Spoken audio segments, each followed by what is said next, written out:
Muito bem, meus amigos, minhas amigas, conforme anunciamos, estamos aqui iniciando a sequência A Hora da Verdade, é a hora da entrevista, onde nós convidamos aqui personalidades, gente que brilha, gente que tem uma história para contar. E essa pessoa de hoje, porque eu tenho uma admiração muito grande, e eu já queria ter entrevistado há muito tempo, mas cada coisa em seu tempo. E hoje eu vou conversar com uma pessoa aqui que é muito dedicada nas coisas que faz, é muito focada naquilo que ela está fazendo. E ela tem muita coisa para contar para a gente hoje no nosso programa. Possui graduação em Filosofia, bacharelado de licenciatura pela Universidade Federal de Pernambuco, graduação em Direito pela Faculdade Integrada do Recife, mestrado em Filosofia pela Universidade Federal de Pernambuco, professora e coordenadora pedagógica do curso de Direito da Faculdade Santíssima Trindade e da Autarquia de Ensino Superior de Limoeiro.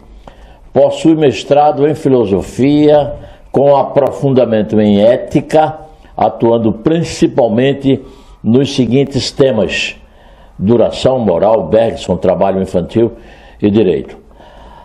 Atuou como diretora acadêmica da Faculdade de Ciências Jurídicas de Limoeiro, a FACJU, e como coordenadora do curso de Direito.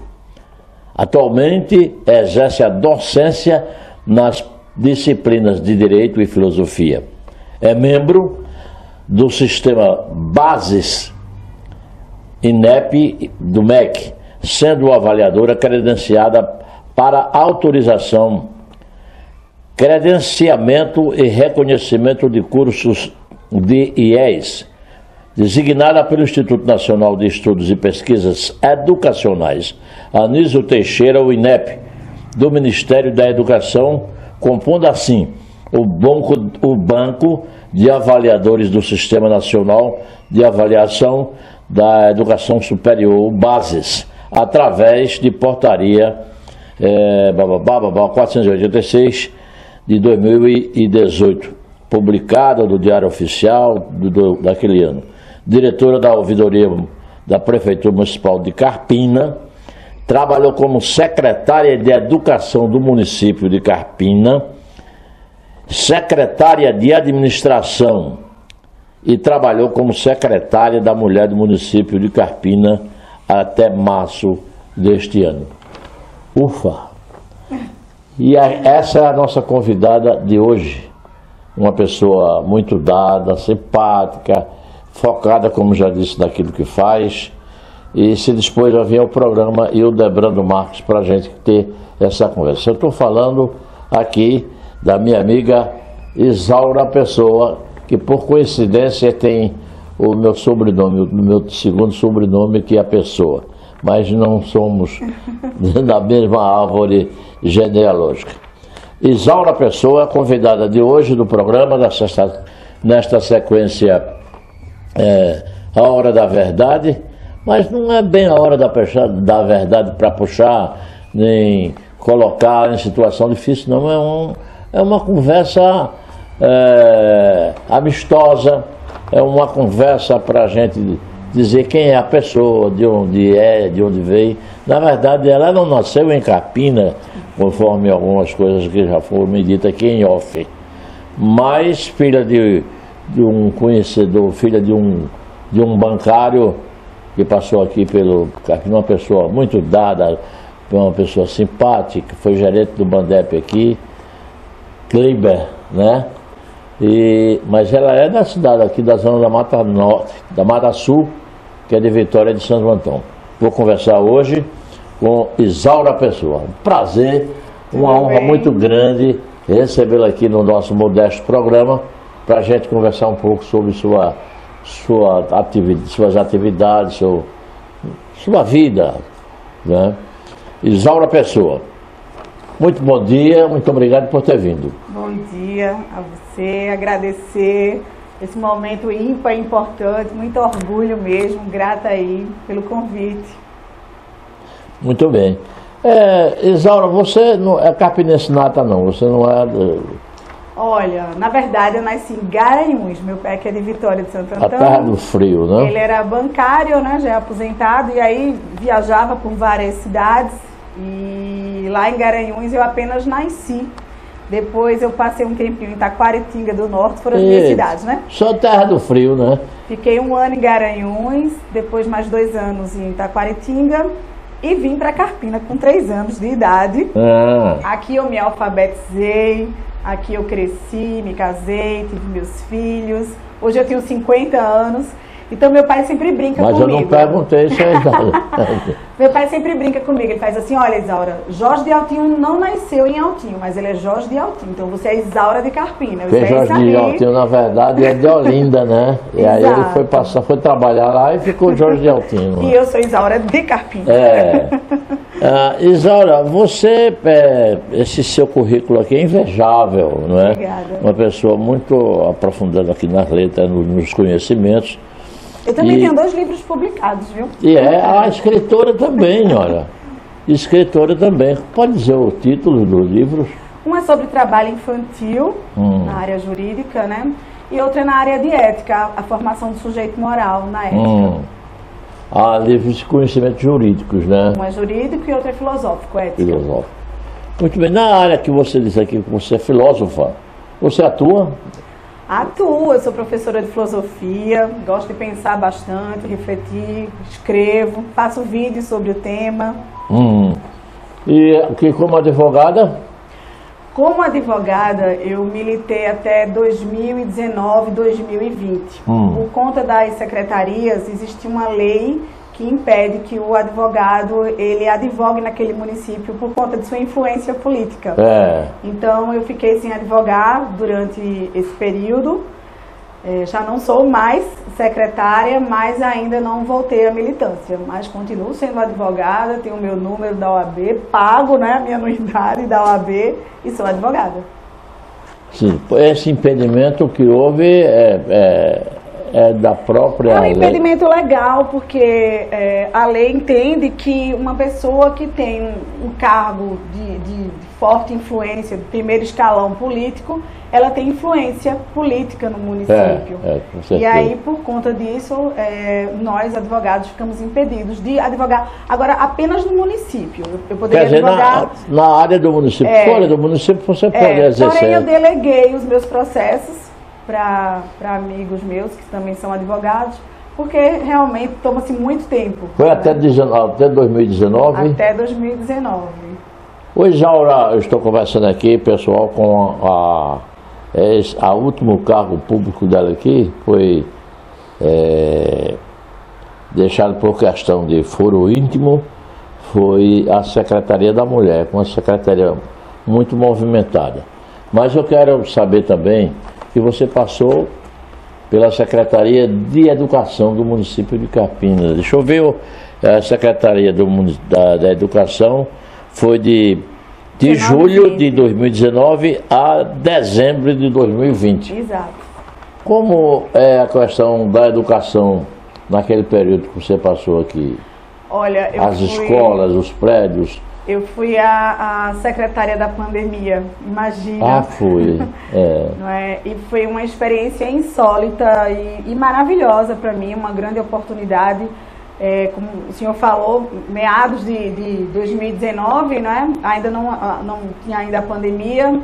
Quando eu peguei a secretaria, o bonde já estava andando e eu aprendi a admirar as professoras. Eu já era professora, mas professora universitária. Sempre fui professora universitária e ali eu conheci as professoras de base, de qual hoje eu as tenho como Mulheres Maravilha, como heroínas, os professores também, porque a gente vê eles realmente se doarem, né, para formar cidadãos. Você fala que a dedicação ao discente é mais profunda, é dedicação maior a educação de base, o professor? Eu não vou desmerecer a minha classe, mas são papéis diferentes, não é? Porque quando a gente chega na universidade, eu tive alunos que eram médicos, eu fui professora de médico, né? E são pessoas que já chegam feitas, que já chegam educadas. Quando a gente pega uma criança, eu chamo de criança, 17, 18 anos, que está saindo da escola, mas ali ele já recebeu uma educação, ele já tem um gosto próprio, e ali a gente vai incentivar, vai motivar, vai provocar, mas de base mesmo a formação da personalidade já está, né, praticamente, totalmente formada. Na escola não, você vai moldar mesmo. Exatamente, né? Você vai pegar a pedra bruta, como se diz, para lapidar. Né? É um papel, uma responsabilidade muito grande. Até de mãe, né? Exatamente. Às vezes mais do que de mãe, porque a depender, muitas vezes essas crianças não têm mãe, ou não têm pai, ou a mãe está ausente, são criadas por tia, por uma madrinha, pelos avós, e às vezes existe essa carência. Quantas pessoas que eu não já ouvi falar, dizer assim, olha, hoje eu sou o homem que sou por conta da minha professora. Quantas vezes eu não ouvi falar isso? E eu conheço muita gente. Eu também tive, a minha primeira professora, Dona Duzinha, era já uma senhora, e eu, um garotão de 8 anos por aí, 7, 8 anos, tinha perdido minha mãe, e foi minha mãe que me colocado lá. Naquela época tinha escolinhas particulares. Ainda tinha naquela época a tal da palmatória. Eu não sei se você conheceu. Não, eu não peguei não, mas minha mãe falava. A palmatória era uma coisa, uma truculência muito grande, porque tinha tal da... a cartilha de ABC, que era para a gente ir fazendo frases e tal, e tinha tal da tabuada, minha gente. Muita gente que estava... Eu peguei a tabuada. Que você pegou. E aquele ensinava a gente a aprender a somar, a multiplicar, a dividir, e certas equações. Então, aquilo, a professora inventava lá um quadro que pegava um aluno e dizia, quanto é 8 vezes 6? E mandava o aluno perguntar, ele já sabia o que ia perguntar e qual era o resultado, e perguntava para a gente, para ver se a gente tinha aprendido alguma coisa. E não sabendo, o castigo era dar um bolo com aquela palmatória, que era um negócio de tábua assim. Ele pegava cá, esticava a mão, olha que doía, sabe? Isso já é peça de museu de tortura, né? Você veja como era atrasado, era primitivo esse negócio todo, mas aprendi. E nem por isso eu ficava com raiva dos meus colegas por causa disso, não. Hoje o estudo é avançado. Hoje, numa sala de ensino fundamental, está lá o aluno com um celular na mão, que estão até trabalhando no Congresso Nacional, que o celular possa fazer parte da cultura na escola, né? Porque hoje a criança tem uma comunicação muito importante do mundo de hoje, e agora a gente tem que se adequar a ele, inclusive com a tal da inteligência artificial, que é feita pelo homem, mas de qualquer maneira você tem que se adequar a ela. Essa realidade de bancos hoje, no tempo do seu pai, eu acho que nem tinha isso como tem hoje. Não tem mais. Você chega no banco para ir no caixa, não tem mais, você resolve tudo no cash. É eletrônico, você vai fazer qual operação, chega lá, digita tal, você vai pagar, se vai fazer uma operação de qualquer natureza, é lá o cash, não tem mais aquele bancário, como chama, o caixa, como a gente chamava, e seu pai sabe disso. Ele manejou, não sei se ele chegou a ter na frente dele os cash, eu acho que sim ainda. Mas é diferente. Então você tem que se adequar a essa nova realidade do mundo. Não são as coisas boas como as coisas ruins. O mundo vive um verdadeiro pandemônio em virtude dessas guerras que acontecem no mundo todo. E a gente, aqui no nosso país, que é um continente, o Brasil é um verdadeiro continente, na América Latina, América do Sul, vivemos numa guerra civil. Todo dia se mata gente, todo dia é abuso de feminicídio, essa coisa toda. A tecnologia, eu diria que a tecnologia hoje, ela se tornou mais do que uma opção. Hoje ela é uma obrigação. Quando a gente falava das professoras, eu pensava isso. Quando a gente se alfabetiza, é um mundo que se abre. É verdade. Não é? Ganhamos novos olhos. E hoje existe também a internet. E a internet, a gente pode fazer essa analogia. Quando você se alfabetiza e aprende a ler, hoje todo mundo tem que aprender a manejar a internet, senão, como eu falo, não é mais opção, é uma necessidade. Você vai viajar, tá ali no computador, você vai fazer uma movimentação financeira, tá lá no celular. Mesmo que você chegue no banco, tá lá as opções eletrônicas. Então tudo hoje. A gente está aqui conversando, eu dou aula para uma sala de 70, 80 pessoas, mas se eu faço um vídeo, logo a gente tem uma visualização de 4, 5 mil pessoas nos vendo. Não é? Então, hoje nós também estamos inseridos nesse novo mundo, nessa nova leitura, e que é muito bom. Eu sempre falo para os meus alunos, olha, uma faca, ela depende da mão que segura. Uma faca, ela não é nem boa nem ruim. Né? Você pode usar uma faca para descascar uma laranja, para chupar uma cana, mas você pode também usar para enfiar no vão de alguém. Serve para o mal também, né? Então a internet hoje eu vejo como algo muito bom, muito positivo. Seria ótimo e tem sido e é. Eu sou advogada da época da internet e quando eu vou peticionar, eu falo para os meus alunos, né? Sou professora no curso de Direito, falo para eles, olha, eu fico imaginando os nossos antepassados, porque errou a petição, tinha que datilografar tudo novamente. Antigamente era tudo. Hoje você vai no Google, Ctrl+C, Ctrl+V, você pesquisa, você tem toda uma jurisprudência de imediato na sua mão, você paga sites que te atualiza, que te mantém informado, isso é muito bom. Agora, infelizmente, o mal, a gente estava conversando aqui agora e a gente diz, né, desde que o mundo é mundo, a gente já abre a Bíblia com homicídio, com o irmão matando irmão. Você vê, né? Desde os primórdios da humanidade. O mal sempre existiu. O que a gente não pode permitir, eu acredito, é que a tecnologia ande mais rápida do que o nosso avanço moral e humano. É preciso se separar o joio do trigo, porque do jeito que a internet nos beneficia. Hoje eu vou a pouco a banco. Eu faço tudo de casa, meus pagamentos. Você vê essa questão de viajar. Antigamente a gente viajava, levava um maço de papel aqui, era para entregar, fazer o check-in, não sei o quê. Hoje eu compro a passagem, eu troco a minha passagem pelos pontos que eu tenho do meu cartão de crédito, já abro um QR Code no meu celular, chega lá, não fala com ninguém mais no aeroporto.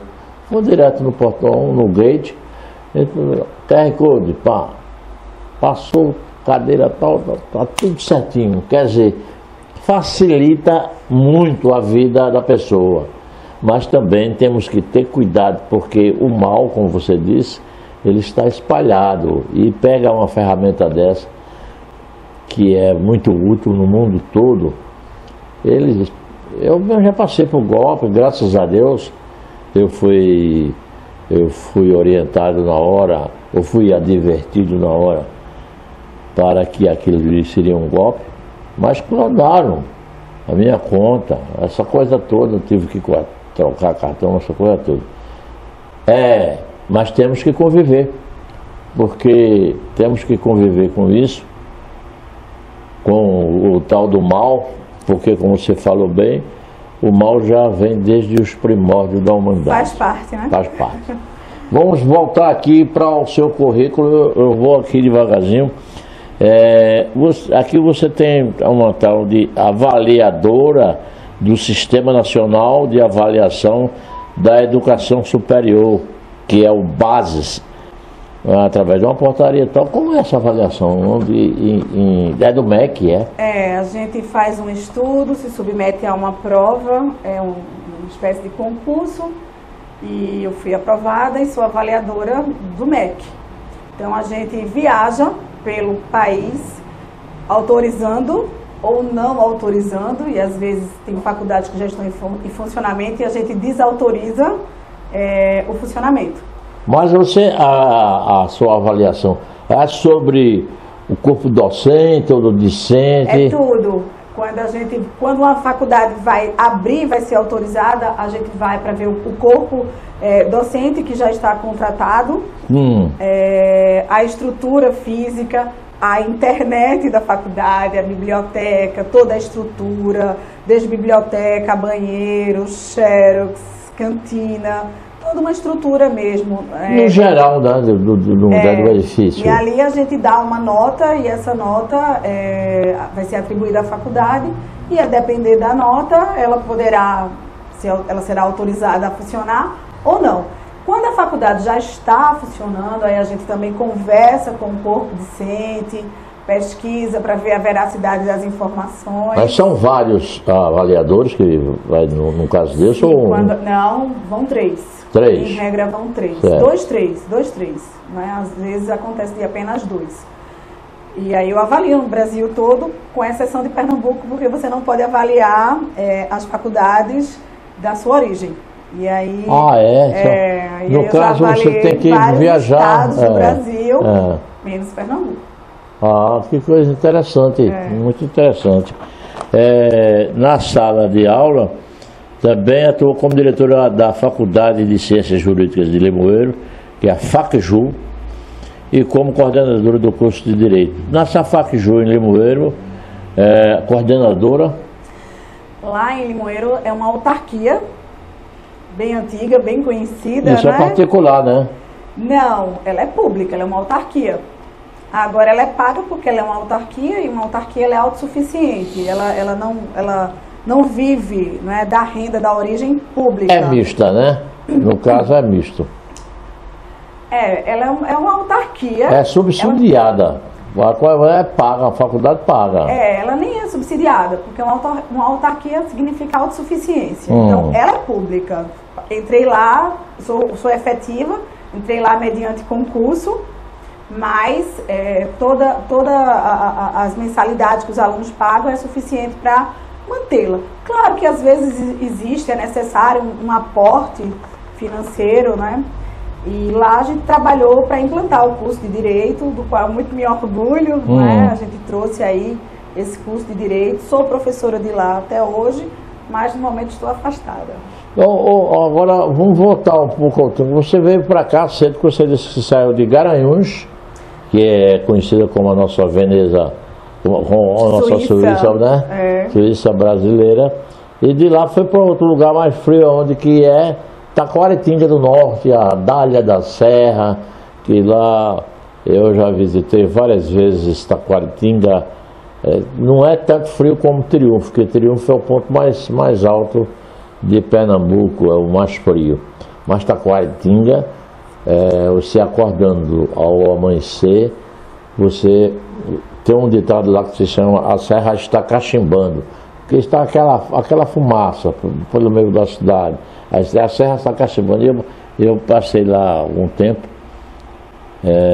mas que frio gostoso, que lugar lindo é Taquaritinga do Norte, que é perto de Santa Cruz do Capibaribe.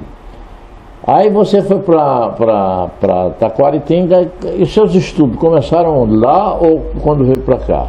Não, porque quando eu cheguei em Carpina eu tinha 3 anos, não é? Então não, na verdade começou tudo aqui, né? Começaram aqui em Carpina. Eu estudei no Salesiano, estudei, que na época chamava-se ginásio, né? Ginásio. Fiz até o ginásio, estudei até no ginásio salesiano, então eu recebi uma educação religiosa de Dom Bosco e São Domingos Sávio, do qual eu me lembro até hoje, e enquanto professora eu sempre digo, às vezes a gente esquece da sequência dos planetas, dos afluentes dos rios, não é? Da equação de primeiro grau, as análises combinatórias, mas o que o professor passou, o sorriso, o carinho, o modo de ser, o comportamento. A severidade. Eu passei por lá, pelo Salesiano também. Eu não passei por severidade, só eu lembro. Então é porque de um quem é momento, Peralta passou por ela, você não. Eu era Peralta. Eu ganhava medalha, sempre era primeira, segunda de sala, ficava lá competindo. No Salesiano, não sei se o senhor lembra que se ganhava uma medalha no final do ano. E todo ano eu estava lá pleiteando, né? A minha medalha, e sempre fui medalhista. Medalha de Peralta. Mas porque eu estudava bastante, eu sempre fui uma amante da leitura, dos livros, dos estudos. E aí eu morava distante da cidade, não tinha muito contato com as amiguinhas, então para mim assim, escola era hora de brincar e casa era hora de estudar. Sei. E aí eu lembro que uma vez de inocente, eu saí, pedi a professora para ir ao banheiro. E o seu Robério, lembra o famoso seu Robério? Lembro. Pensou que eu estava matando aula. Eu ainda era primário, mas ele pensou que eu era uma das meninas ali do ginásio que estava matando aula.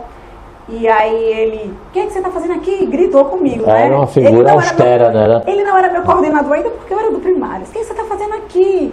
Aí eu achei engraçado, achei inacreditável aquela maneira como ele estava falando comigo. Achei que era brincadeira. Você reportar você. Aí eu sorri. E não era você, ele não era não da categoria dele. Que eu sorri, ele achou que eu estava debochando dele e pegou na minha orelha. Veja só. Aí quando ele pegou na minha orelha, ele não apertou, mas a atitude de pegar na minha orelha, eu achei uma coisa tão absurda que eu ri mais ainda. E ele disse, de castigo na minha sala só sai quando a sua mãe vem ali buscar, né? E o mal entendido né? Foi desfeito. Da parte dele, mas eu não esqueci nunca, assim, eu levei um puxavante de orelha de graça, assim, injustamente, não é? Mas uma figura adorável, tenho muitas saudades do tempo salesiano. Meus filhos também estudaram lá, eu fiz questão que eles recebessem essa educação de base, essa formação de alma no colégio salesiano. Era exemplar. E depois, se aproximando do vestibular, né? Eu fui estudar no Contato, que hoje já nem existe mais. Não existe não. No Recife, né? Então eu fiz os 3 anos do 2º grau, primeiro, segundo, terceiro no Contato. Contato. Tinha ali na Conda Boa Vista. Exatamente, em frente ao Americano Batista. Foi lá que eu estudei. Nem existe mais o colégio. Mudou muito essa questão, Isaura, desse ensino para, quer dizer, o pré-vestibular, né? Tudo mudou bastante, né? A minha filha e os meus filhos já foram de uma outra época, eu já tive dificuldade de entender o sistema. Hoje, por exemplo, quem está terminando aí o 3º ano, né? Pode fazer o SSA para entrar na UPE. É um sistema que é bem interessante, porque exige que o aluno aprenda, estude. É um vestibular seriado, né? Hoje é o Enem, na minha época não era o Enem. Hoje a gente tem uma grande oferta de faculdades particulares, até medicina hoje já se oferece particular. Então o ensino mudou bastante. Hoje a oferta, a gente pode dizer que praticamente é maior do que a demanda. É verdade. Mas isso é muito bom. Quanto a isso aí, do governo Lula, do primeiro governo Lula para cá, ele aumentou muito o número de faculdades no Brasil. Mas o nosso ensino não é um excelente ensino.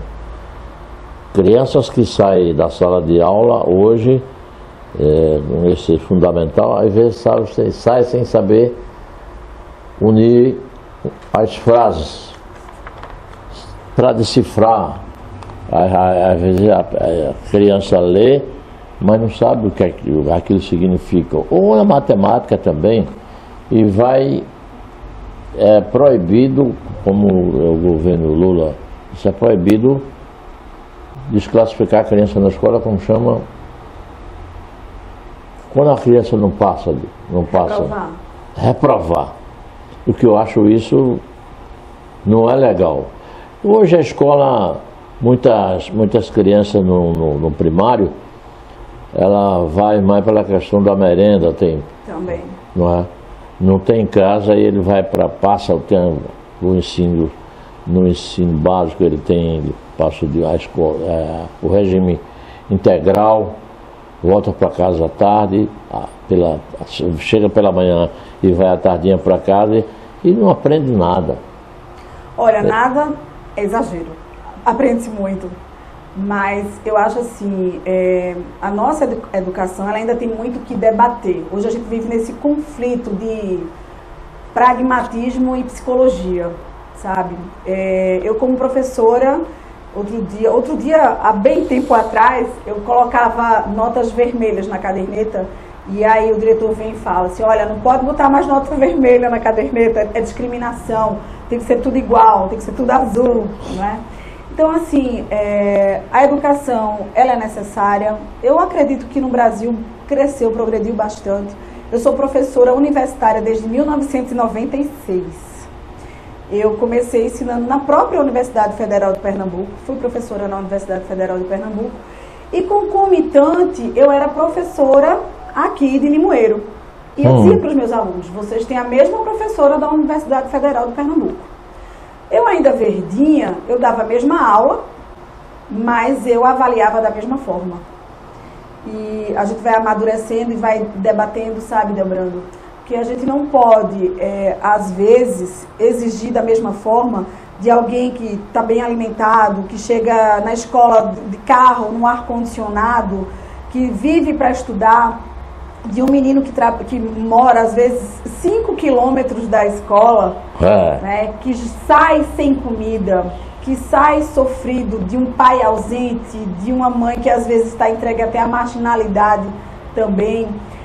Eu, enquanto professora universitária, eu fico muito feliz porque eu cheguei em 96 a ser professora de elite, mas depois eu cheguei a ser professora de pedreiro, de empregada doméstica, de filhos de empregada doméstica. O proletariado, no caso. E eu vejo isso com uma evolução muito grande.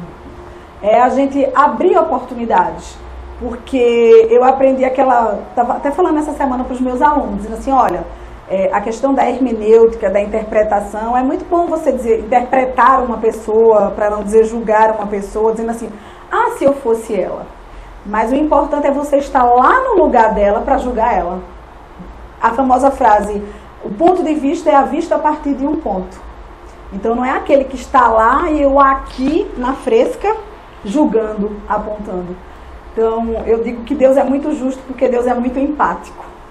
E eu acho que quando a gente tem empatia, seja com um profissional, seja com um aluno, seja no segmento que for, a gente consegue compreender melhor as coisas, não é?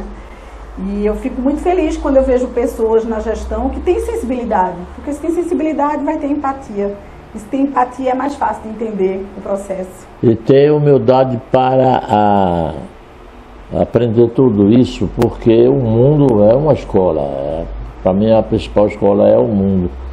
Porque eu estou nessa idade, frequentei várias escolas também, mas o mundo me ensinou muito. A escola da vida é a melhor que tem, né? A escola da vida. Eu tive um chefe aqui, meu primeiro chefe na área de comunicação, que foi realmente, não foi só um chefe, foi um segundo pai para mim. Porque meu pai era semi-analfabeto e esse chefe que eu tive na área, quando eu arranjei um emprego, porque primeiro, antigamente não existia esse negócio da caça às bruxas. A criança que trabalhava, fazia um bico com o pai, essa coisa, não tinha essa perseguição de trabalho infantil, que hoje tem, que até de 5 a 17 anos, a criança não pode trabalhar, porque o lugar de criança é na escola e no lazer. E eu fazia bico aqui, fazia bico acolá, e depois veio assim, o primeiro emprego que foi na Rádio Planalto. E eu era meio relapso no estudo. Eu entrei lá como operador, meu irmão Paulo já era locutor, e surgiu uma vaga de operador de áudio. Vai para lá que está precisando, terminou ele falando lá, e eu fiquei, depois entrei como locutor. Mas esse cidadão chamado Valdir Alves Coelho, a quem eu rendo minhas homenagens, eu meus irmãos, foram 3 irmãos que ele encaminhou na área de comunicação, Paulo, depois eu, depois Carlos.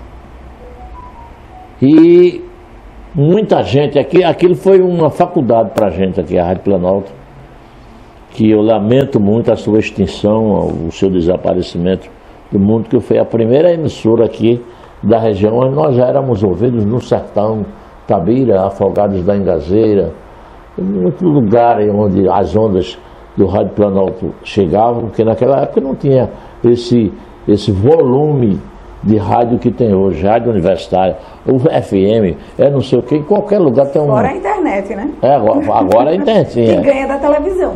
Pois é. Então, esse cidadão Valdir Alves Coelho, que é avô de Daniel Coelho, que foi candidato a prefeito, foi deputado federal, foi vereador. E o senhor Valdir nos encaminhou muito, e encaminhou muita gente de Carpina e da região para grandes rádios em Recife, no sul do país. Então, ele nunca me deu uma chamada ou, uma palavra mais popular, um esporro, desculpa a expressão, na frente de ninguém. Ele morava em Recife e a gente trabalhava aqui. Quando cometia um deslize, um erro, qualquer coisa, no sábado, quando ele chegava com a sua esposa, ele ia lá para dentro e manda chamar fulano aqui. E ia lá, tinha no escritório, uma sala dele, aí ele castigava na gente, sabe? Mas numa lição de moral, numa elegância que a gente era capaz de sair chorando de lá, daquela chamada que ele dava na gente. Mas por outro lado a gente se sentia satisfeito, porque a tal chamada, o carão, como era chamado na época, na frente dos outros, aquilo baixa muito a autoestima da pessoa. Né? E ele nunca fez isso com ninguém. Nunca. Isso aqui, esse depoimento eu estou dizendo aqui agora, mas meu irmão dizia também, meus irmãos. Hoje caberia processo. Não é? O tal do assédio, essa coisa toda, assédio, né? Moral. Então, veja bem, você passa por essas experiências todas, e depois daqui eu fui para Recife, passei 40 anos em Recife.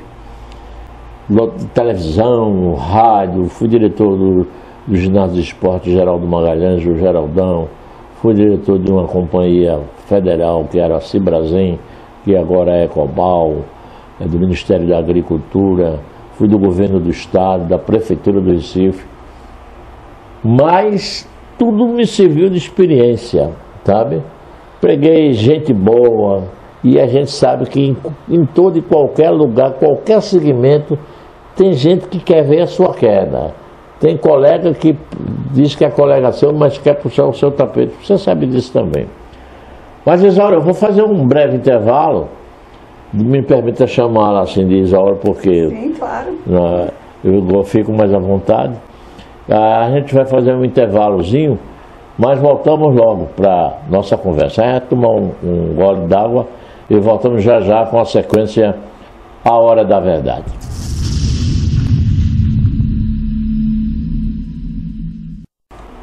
Bem, minha gente, voltamos. Um abraço a todos e vamos dar aqui prosseguimento à nossa conversa na sequência A Hora da Verdade. Eu hoje estou conversando com Isaura Pessoa, advogada, filósofa, participou aqui da vida pública do nosso município com grande dedicação pelas secretarias em que esteve, deixou uma marca por onde passou.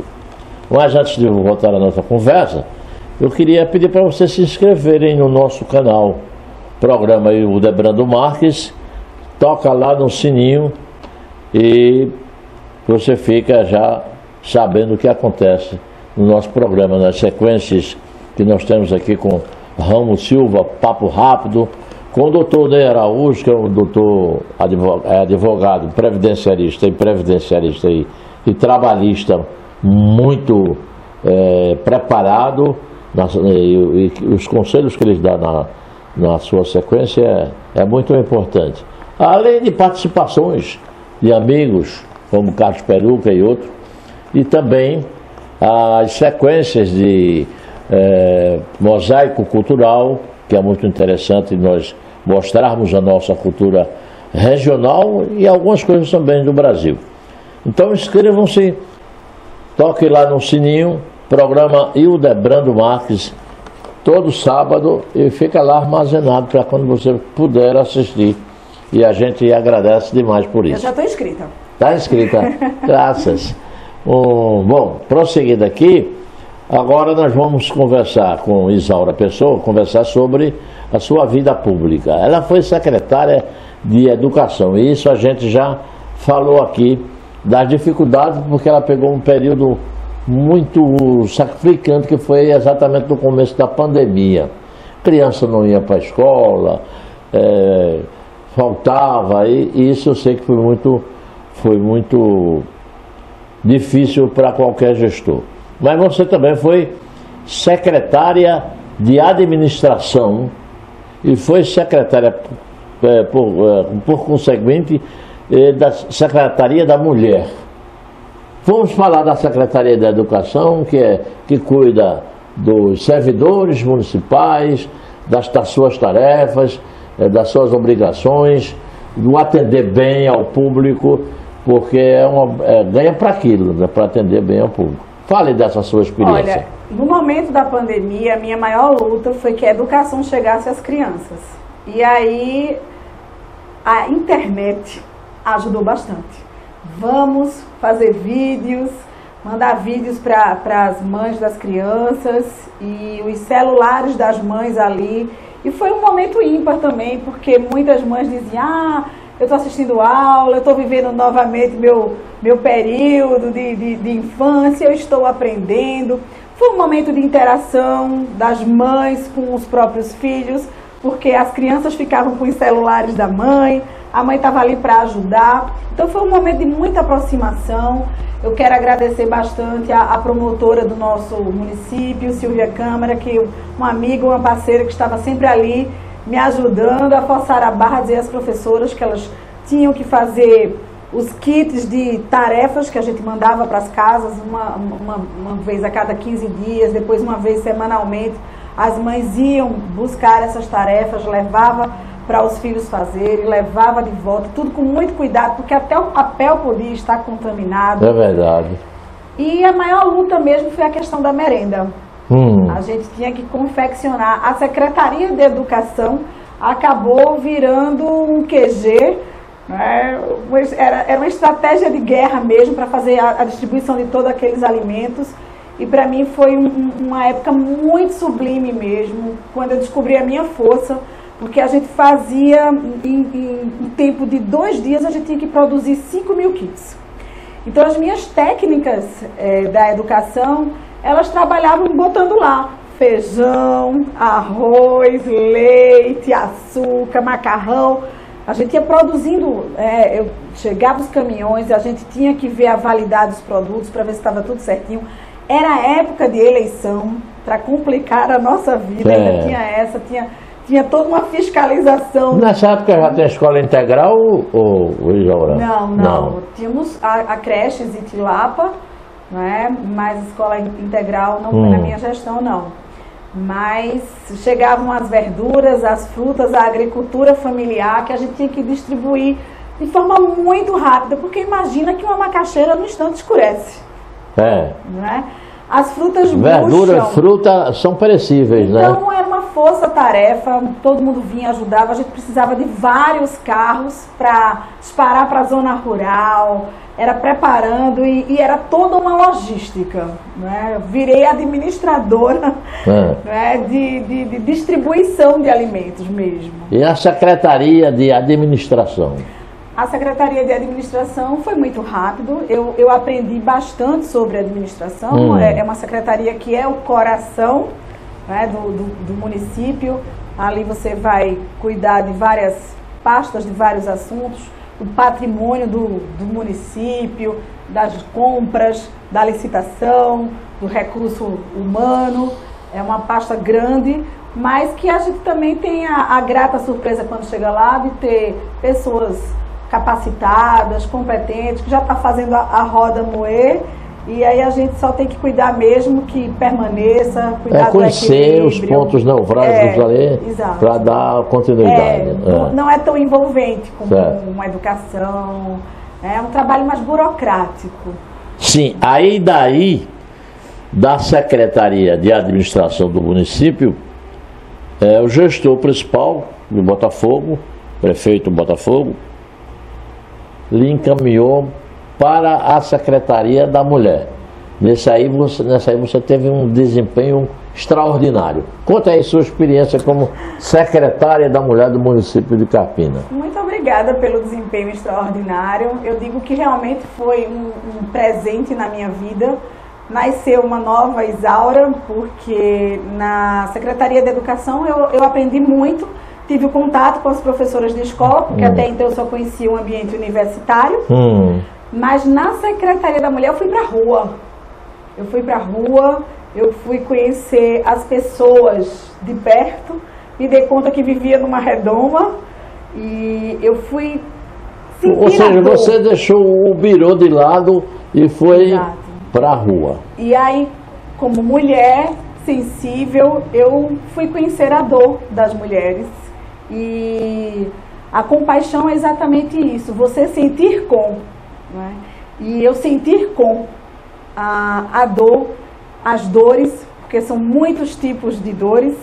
Tem mulheres que parecem felizes, que nem sofrem violência, mas elas não estão felizes, elas não estão realizadas e às vezes a gente discrimina. Então eu acho que o primeiro passo que eu falei dentro da secretaria é: ninguém aqui vai ser discriminado, todas serão acolhidas. Eu me permito a parteada para perguntar o seguinte, quer dizer, esse tipo de pessoas que sofrem a violência doméstica, não é bem tratada, maltratada inclusive pelos filhos e tal, e como é que você descobre essa pele que está ali de dentro é outra pessoa, é uma pessoa que está sofrendo? Como é que você teve a sensibilidade de chegar ao ego dessa pessoa? Olha, quando eu cheguei na secretaria, eu reuni a equipe e disse: olha, o que não é visto não é lembrado. Então a primeira coisa é a gente dizer que a gente existe. As mulheres agora vão ter que saber dentro do município que existe um ponto de apoio para elas. Então logo chegam as mais corajosas, as destemidas, né, para reclamar aí a violência que sofria. Mas eu sabia que tinha mulheres que sofriam caladas. Então, fizemos vários tipos de ação, vários tipos de projetos, e eu tinha o meu preferido, que é até hoje, que a gente chamava de Mulheres na Comunidade. Então, a gente sai de dentro da secretaria e nós vamos cair em campo. Aí eu levo cabeleireira, eu levo professora, eu levo pessoas religiosas, eu levo ali uma série de... uma força-tarefa. Levo advogada, levo psicóloga, levo assistente social e vamos palestrar.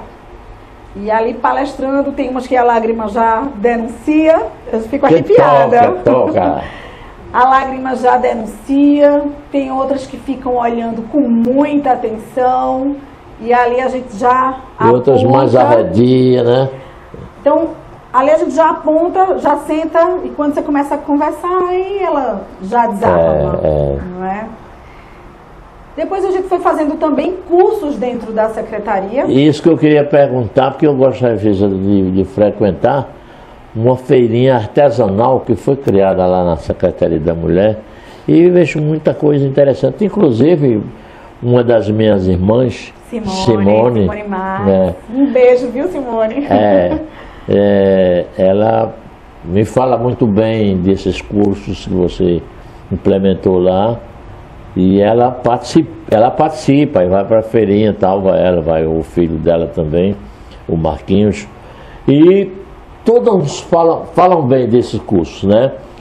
E eu já fiz filmagem, assim, ali tem uma praça, parece que é a Praça dos Emancipadores, é uma praça que fica... A gente sempre ficava ali, ficamos uma época na frente agora me foge o nome, a gente ficou na frente do restaurante Sabor Brasileiro, né? Pronto, ali, em frente à igreja São Sebastião por ali, né? Pronto. Agora, aí é uma semana que fica. Até eu fiz uma matéria lá, já não era mais você, eu fiz uma matéria, digo, olha, isso aqui tem que se expandir mais, só uma semana no mês é pouco. Tem que pelo menos ser uns 10 dias, 15 dias, porque isso aí está oculto. Esses produtos que elas fazem em casa só aparecem nessa época. Uma semana é muito pouco para isso. E tem coisas interessantes, né? Tem gastronomia, tem artesanato disso, daquilo, outro e tal. E eu fiz a matéria lá. Tem até a escritora Maria José, com os livros dela lá para vender. Sim, comprei livro a ela. É da Alcea, inclusive, e tal. Eu digo, Dobrando, é muito bom você vir aqui e tal, não, mas a gente tem que brigar aí com quem quer que seja, os próximos gestores, para aumentar 2 semanas no mês, né? Não é? Porque passado esse tempo, você leva esse produto para casa.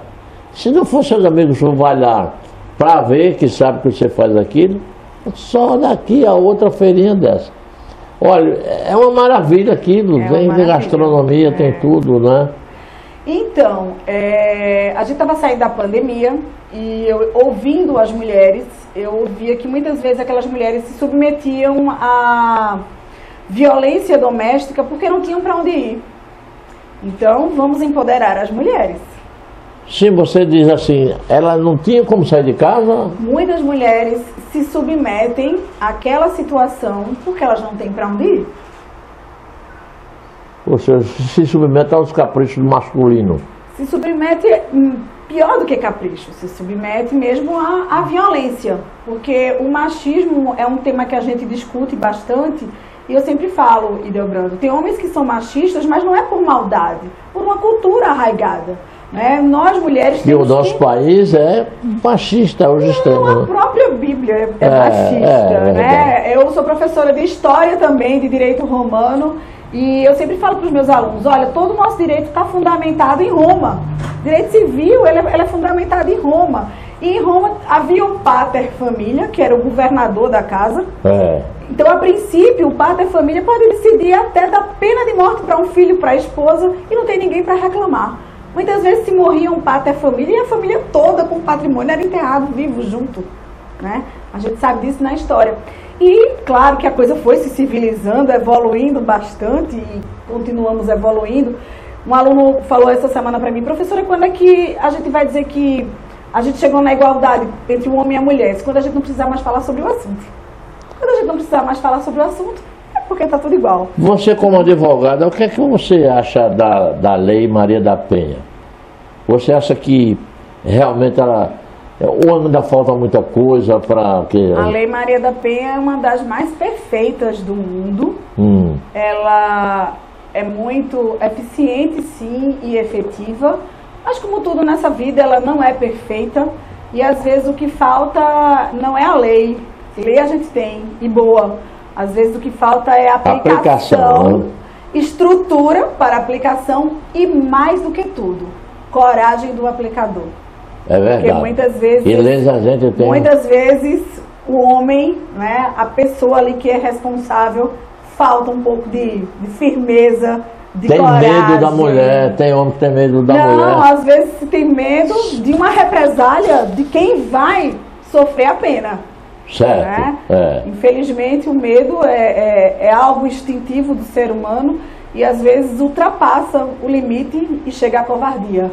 Né? Antigamente a mulher era ofendida fisicamente pelo marido ou pelo parceiro, seja lá quem for, e ela se dirigia a uma delegacia para fazer um boletim de ocorrência ou dar a famosa parte de que foi agredida e tal, e já não era bem recebida lá, porque o ambiente hostil.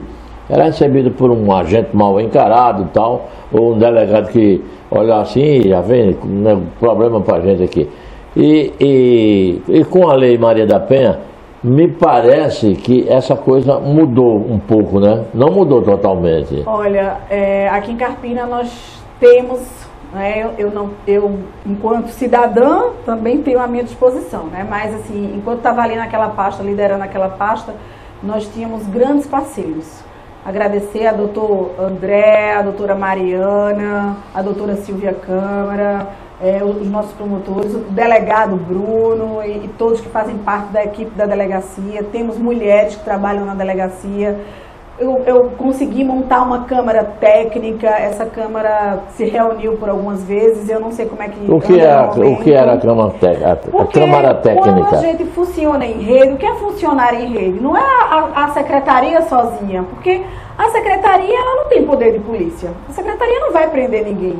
Às vezes a mulher chega lá desesperada, e a gente acolhe, oferecemos uma casa de apoio para elas se esconderem por um tempo, mas a gente não vai prender, não é? Então, a Câmara Técnica é quando se reúne o juiz, o promotor, o representante da OAB, a Secretaria da Mulher, a própria secretária do Estado, o coronel da Polícia Militar, Fabiano, coronel Fabiano, gratidão também a Fabiano, que nos ajudou bastante. Então, reuníamos e cada um ia falar os pontos nevrálgicos. E eu dizia, olha, vocês estão faltando isso. E eles diziam, olha, vocês estão faltando isso. E dali, daquele debate, daquela dialética, a gente tirava ali coordenadas para atuar de forma mais efetiva. E aí trabalhávamos em rede, tá? É unido o fórum, a delegacia, a secretaria, a OAB, o próprio Estado, a polícia, né? Então, é uma Câmara realmente muito forte. Eu sei de um empenho seu, que aliás eu elogiei muito isso de sua parte, de você querer trazer para cá, junto com esses órgãos que você acabou de falar aí, mas à frente, a Secretaria da Mulher, você quis trazer para Carpina uma delegacia da mulher. E não conseguiu, saiu de lá e não conseguiu. Em que pé ficou essa questão de trazer a delegacia da mulher? Eu acabei ficando famosa por conta dessa delegacia. Olha, essa delegacia foi uma eureka na minha cabeça, sabe? Eu bastante incomodada com a demanda de Carpina, muito grande. Carpina já chegou a ser a segunda da Mata Norte mais violenta, né?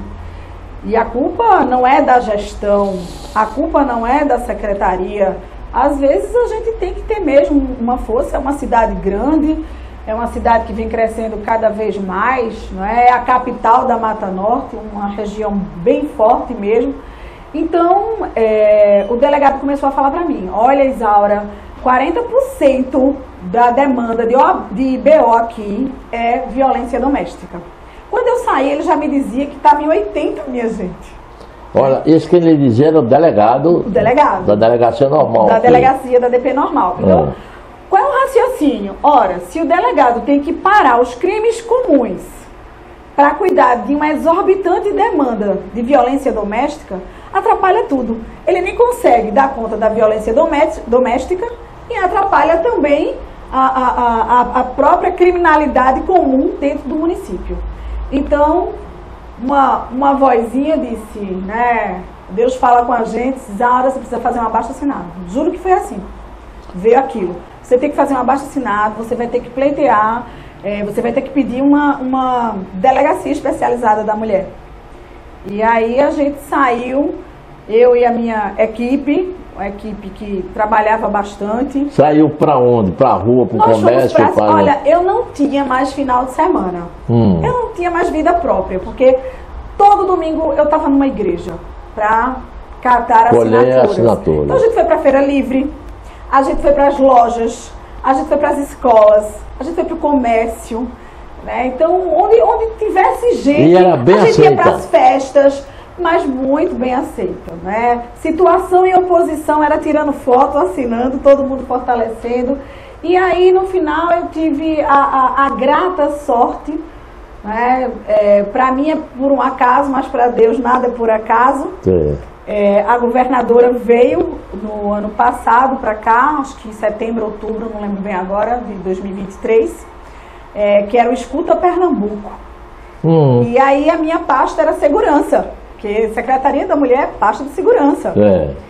E aí foram formados blocos saúde, educação, segurança, e lá estava eu. Então, o secretário que tivesse algo para apresentar, levaria a sua pauta, e entre aqueles, um deles seria selecionado para falar com a governadora. E aí, dentro da pasta segurança, me elegeram naquele momento, me escolheram para estar diante da governadora, porque eles sabiam, né, eu colhi aproximadamente 13 mil assinaturas em 90 dias.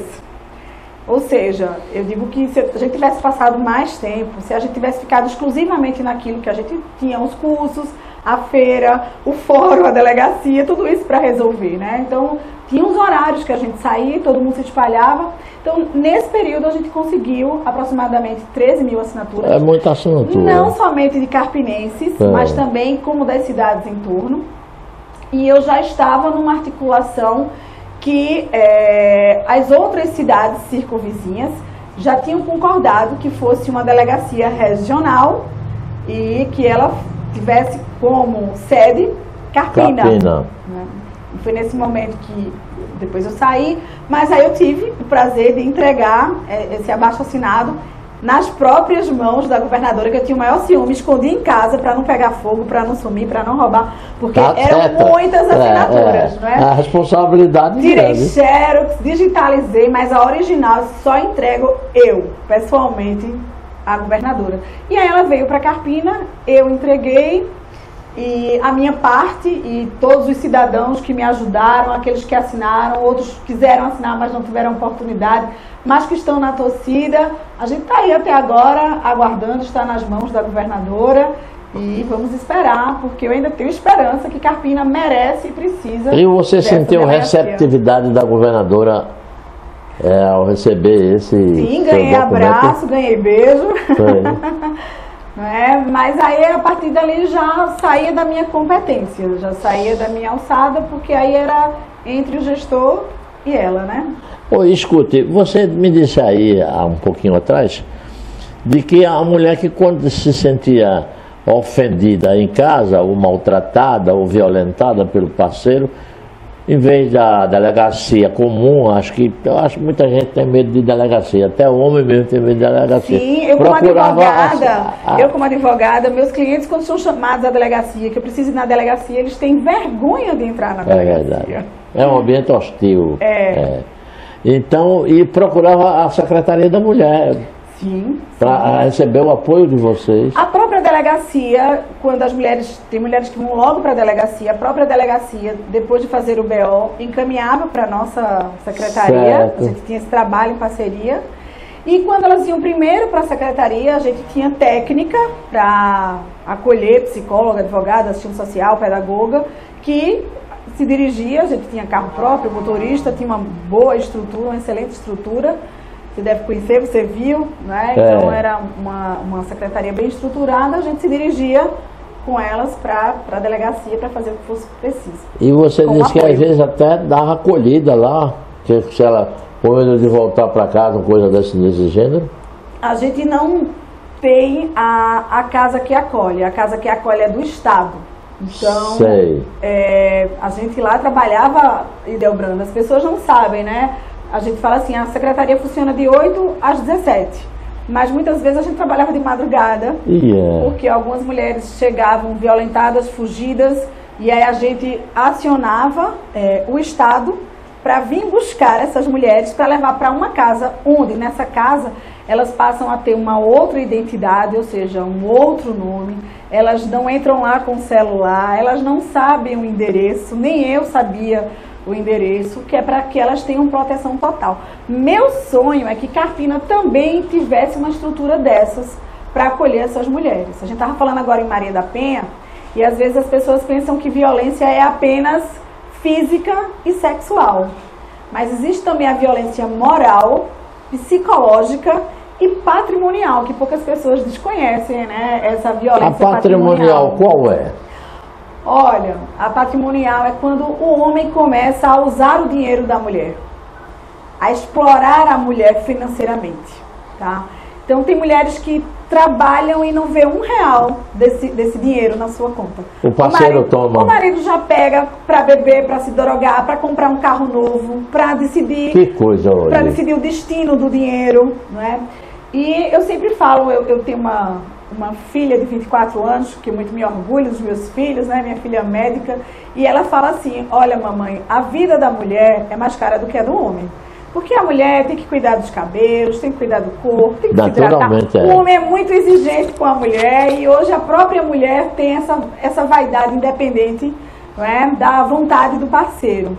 Então, ela acaba gastando mais.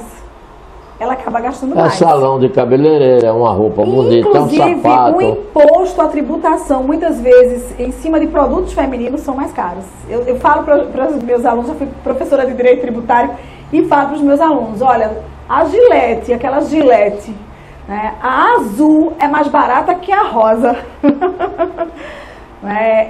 Uma dipirona, ela tem um preço, mas se ela diz que é uma dipirona, que é o mesmo princípio ativo, né? Mas é voltado para o mal-estar da menstruação, do período menstrual. É mais caro? É mais caro. Que coisa, rapaz. E aí, quer dizer, a mulher já é explorada mesmo. É verdade, né? Mas é muito interessante, a gente fazia esse trabalho.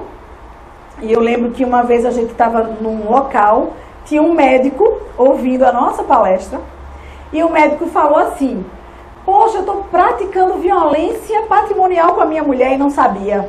Vou agora fazer a feira para ela não me denunciar. Então é isso que eu falo, às vezes a pessoa tem aquele machismo ingênuo. Eu sei que muitas pessoas ficam chateadas porque eu falo isso, mas às vezes é uma brincadeira, porque aprendeu do bisavô, do avô, do com os pai, colegas, aquela coisa. E a gente tem que trabalhar exatamente para isso. Eu sempre falava para a minha equipe: olha, a gente tem que remediar, porque não tem como fugir de remediar, infelizmente. Mas o mais importante é a gente prevenir, o trabalho de prevenção. Então, quando você chegar numa escola, ensina para uma menina, ensina para um menino, que está em formação, como a gente falava das professoras, então fica muito mais fácil do que quando o homem já se tornou violento, quando a mulher já se submeteu àquela penalidade emocional que ela passa, que muitas vezes as pessoas não compreendem, né? Então, a gente trabalha com a questão da sororidade, que é essa compreensão, essa irmandade que existe, que deve existir entre as mulheres, porque entre os homens tem a broderagem, né? Homem encobrindo um ao outro, né? Mas as mulheres precisam também alcançar essa força, essa união. E aí a gente trabalha com essa prevenção. É quando entra também os cursos, a feira de artesanato, que eu tanto me orgulho, porque a feira de artesanato, eu digo que foi uma reunião que virou uma família. Porque é exatamente aquilo que eu falava, a questão de empoderar as mulheres. Quando a mulher é empoderada, não é que a gente vai resolver 100%, mas a gente resolve em 70%, 80%. E eleva a autoestima. Empoderamento é isso, não é um batom, não é um salto. As pessoas brincam porque eu vivo maquiada e no salto, mas empoderamento não é isso, né? Empoderamento é educação, é confiança, é autoestima e o empreendedorismo. Eu tenho muita esperança no empreendedorismo. E essa marca, porque você é aquele tipo de pessoa que passa e chega nos locais, você chega da sua maneira, com a sua humildade, e colocando suas posições, os seus conceitos, não é? Vamos fazer assim, mas vamos ouvir essa parte, vamos ouvir aquela outra. Tem que ser uma troca. E vai adquirindo com isso a admiração daquelas pessoas que estão ali. Aí você chegou como não quer querendo e daqui a pouco você toma conta do ambiente. Quando você sai de qualquer lugar que você participou como secretária ou como avaliadora, você já vai deixar uma saudade. O importante é quando você sai do ambiente que alguém sente a sua falta. Que bom, né? E você tem esse dom, você tem essa empatia, que eu admiro muito, porque não é chegar com arrogância que você vai ganhar a admiração, o carinho das pessoas, não. Mas é bíblico, né? Deus prega humildade e mansidão, né? E a gente tem que ter isso em mente. Então, você por onde passou, você deixou a sua marca. Obrigada. Deixou, quando saiu de lá, deixou a saudade, deixou, mas rapaz, Isaura é uma pessoa espetacular. não se arvora com nada, não quer ser mais do que ninguém, com aquela sua serenidade, a sua mansidão, expondo seus pontos de vista. Isso é que é importante. Então você deixou a sua marca, principalmente na Secretaria da Mulher. Mas chegou o tempo da eleição e você teve que deixar a Secretaria da Mulher, que eu não vou aqui questioná-la sobre isso, porque é uma questão de foro íntimo e do jeito que você se portou ao entregar o cargo foi de uma maneira nobre. Eu tenho assim que você entregou o cargo de uma maneira nobre, sem se dispor com ninguém, e explicou as razões ao mandatário maior. Vida que segue, vida que segue. Aí veio a eleição, Carpina deu uma volta por cima, né? Quis deixar de fora pessoas que já foram mandatários, já foram gestores aqui por várias ocasiões, ou gente que estavam querendo chegar, isso, aquilo, outro. E ela veio de mansinho, uma pessoa nova, uma mulher nova, empreendedora, e que vai comandar os destinos de Carpina por 4 anos. Aliás... Estou sendo 8, viu? Mas a princípio, como ela foi eleita para 4 agora, né, nós vamos colocar assim. E 2028 é o aniversário de 1 século da nossa querida Carpina. E ela tem essa tarefa, essa responsabilidade de fazer, daqui 4 anos até 2028, fazer Carpina crescer no que mais precisa, porque Carpina cresceu muito na questão do comércio. Mas Carpina precisa avançar em outras áreas, ou seja, um parque industrial, que Carpina não tem aqui uma indústria para abrigar tantos jovens que saem de suas escolas, e a gente está vendo que a governadora está interessadíssima em escolas técnicas, que eu acho importante a escola técnica, porque você saiu do curso do Senai, do Senac, você já está praticamente empregado, porque já tem aquele rumo, o próprio Senai, o próprio Senac vai encaminhando as pessoas. Ela agora vai fazer ali de onde era a fábrica da Tacaruna, que é um pardieiro velho que está encravado ali no bairro de Campo Grande, com frente para a Avenida Agamenon Magalhães e para o Shopping Tacaruna, uma escola para pessoas que queiram aprender gastronomia e hotelaria. E mais a função vai fazer também de reforço para professores. Que maravilha!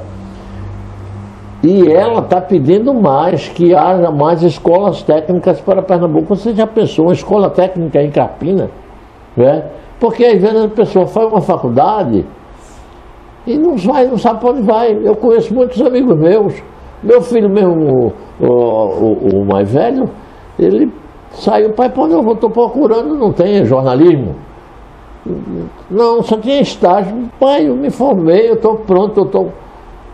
Está trabalhando numa grande agência de publicidade, né? Porque por onde ele passou era estágio. Folha de Pernambuco, Diário de Pernambuco, ele fez para a imprensa escrita. Mas a escola técnica não. Ele informa um marceneiro, um funileiro, o que seja de técnico. Quando sair dali, daquele curso, já vai ser.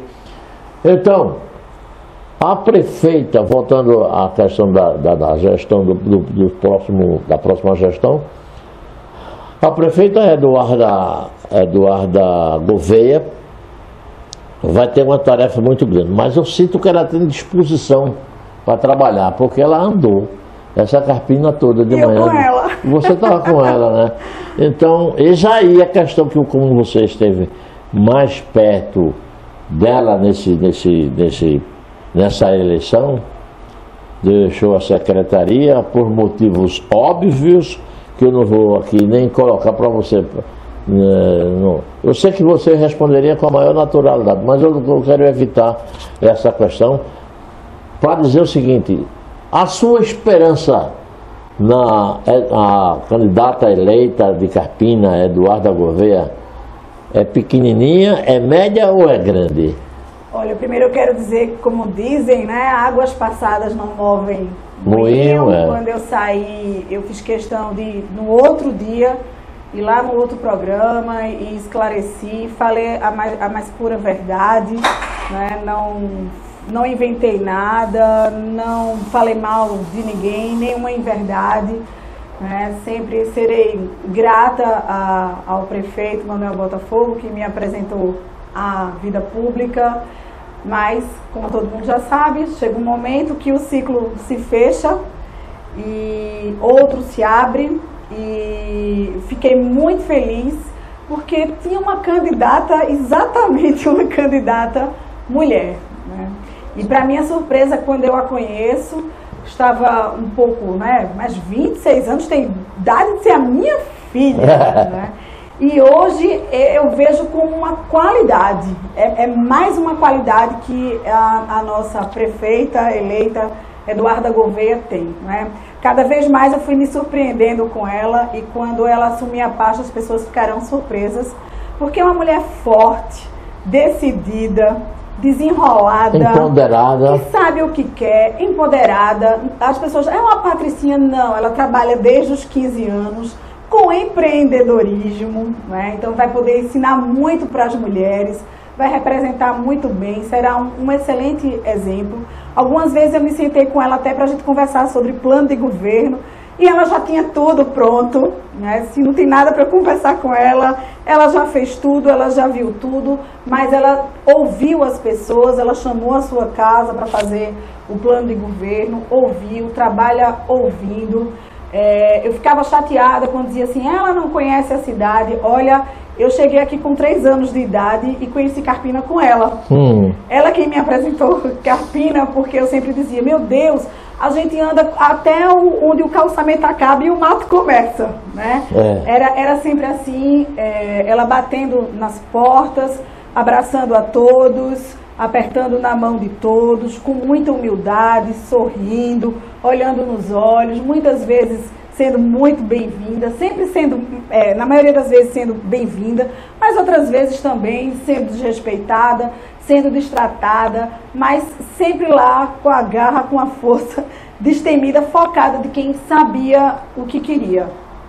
Então, a minha esperança com ela é muito grande, porque, como ela mesma dizia nas portas das casas quando ela batia, eu sou jovem e quero fazer a minha história, e eu vou fazer a minha história em Carpina, né?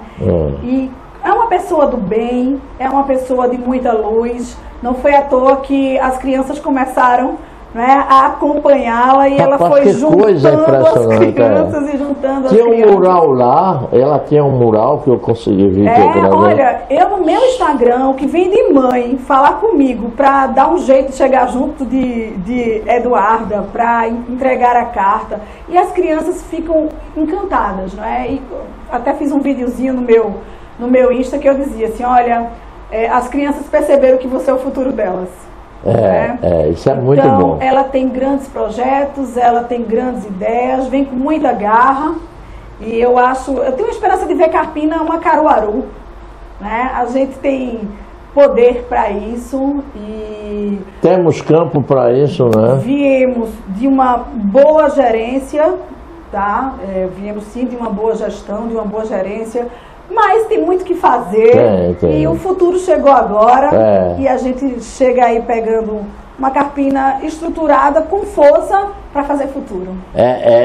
Isso que você diz é muito importante, é a hora dos carpinenses darem-se as mãos, juntando-se à gestão e ajudando. E eu fico muito forte, porque é um grupo grande, é um grupo forte. Ela é esposa de um deputado, o deputado vai estar aqui dentro ajudando. A gente pode dizer que Carpina agora tem um deputado novamente, tem um cunhado que é Marcelo Vem o Marcelo prefeito, aí, né, como candidato a federal, né, que é uma pessoa que tem força, que tem influência, porque sem força, sem influência, sem articulação, a gente não vai muito longe, né? Carpina é uma cidade muito rica, que tem sim seus recursos próprios, capaz de se manter com seus recursos próprios, mas se vier recursos do Estado, recurso federal, parceria com o privado também, né? Estava conversando agora aqui com ela há pouco, dizendo assim, olha, quando se junta o público com o privado, né? Você coloca uma escola perto de um shopping, aquilo incentiva, aquilo provoca, aquilo estimula. Então o jovem já sai ali da escola com a esperança de ser um empreendedor ou de trabalhar ali, não é? Então é aquela união, a gente vai formando aquela grande rede, aquela grande engrenagem, vai olhando as arestas, vai tentando cobrir essas arestas e vai se fortalecendo. E se Deus quiser, se Deus permitir, que nada é por acaso. Né? Eu torço muito para que ela faça uma grande gestão e possa até renovar o mandato, mas são coisas lá para frente. Mas, pela pouca conversa que eu tive com o Duda ou o Eduardo, eu conheço o pai dela, que é vereador do Recife, Alcides Teixeira Neto, neto do grande Alcides Teixeira. Que tem um nome aqui, tem uma rua aqui em Carpina com esse nome na cidade. O nome dele é do avô. Exato. Então, eu torço como carpinense nato, que eu depois que eu me aposentei, e aposentei do trabalho que eu morava em Recife, 40 anos passei lá, fiz questão de voltar para a minha terra, porque eu adoro isso aqui. Eu também. Isso para mim é a melhor cidade do mundo. Eu digo, eu não nasci em Carpina, mas eu pretendo morrer em Carpina. Eu digo, vou voltar para a minha terra. Fiquei sozinho e tal, e digo, sabe de uma coisa? Minha terra é lá. Meus filhos, não pai, fica aqui, não quero tirar a privacidade de ninguém, vou voltar para a minha terra, que eu adoro, que eu acho a melhor cidade do mundo, geograficamente falando, e tem um povo bom, pacífico, hospitaleiro. E Carpina tem cultura, Carpina tem lazer, né? E vai ter muito mais. Esse verde que tem essa cidade, essas ruas, essas praças largas, enormes, que eu andei tudo isso por aí, não encontrei essas praças que a gente tem aqui no Murilo Silva, Otávio Guerra. Carpina é especial. Tem não. Carpina é especial.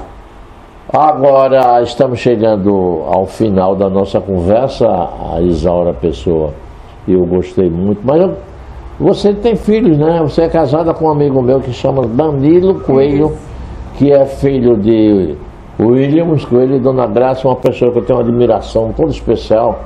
O Williams era meu amigo e Dona Graça era eu acho que foi o meu conceito de homem para com Dona Graça, que foi uma das mulheres mais bonitas, não só de Carpina, mas da região. E a elegância com que ela trata as pessoas, a educação, a finesse. Dona Graça é especial, eu sou admirador dela, assim como conterrâneo. Eu, quando saía do carnaval, a gente ia para casa do pai dela ali, seu Pedrito ali, na frente dos panadores, eu tocando sanfona, ia beber o genipapo, o vinho de genipapo. Então eu tenho um carinho muito grande por ela, Dona Graça. E você tem quantos filhos? Eu tenho um casal, uma filha de 24, que é médica, e tem um filho de 18, que está entrando agora na Universidade Federal de Pernambuco, não quis ser médico, resolveu entrar na área da tecnologia, vai fazer ciências da computação. Muito bom. É o avanço, é o que vai... Exatamente. Né? Ele estava pensando bem. Mas, Isaura, eu estou muito satisfeito, feliz que você tenha vindo para cá para a gente ter essa conversa, essa troca de informação. E já era seu admirador e fico muito mais ainda. Tem uma caneca aqui que eu vou lhe ofertar para você levar, está com água ainda. Minha, muito obrigada. Né? E é a caneca do programa Hildebrando Marques. Tintim. É uma lembrancinha. Muito obrigado, viu? Um grande abraço. Feliz porque você teve, repito.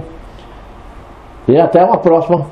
Tá muito certo? Obrigada pela oportunidade, viu? Muito obrigada. Espero ter contribuído aí. E os nossos munícipes, os nossos concidadãos aí, Deus abençoe a todos vocês, a todos nós. Questão de contribuição, você é que nos dá essa oportunidade e enriquece o programa com a sua vivência, com por onde você passou, esse seu desempenho, essa sua simpatia. Isso é muito bom para o programa. Obrigado, viu? Até a próxima. A gente volta daqui a pouco, tá certo?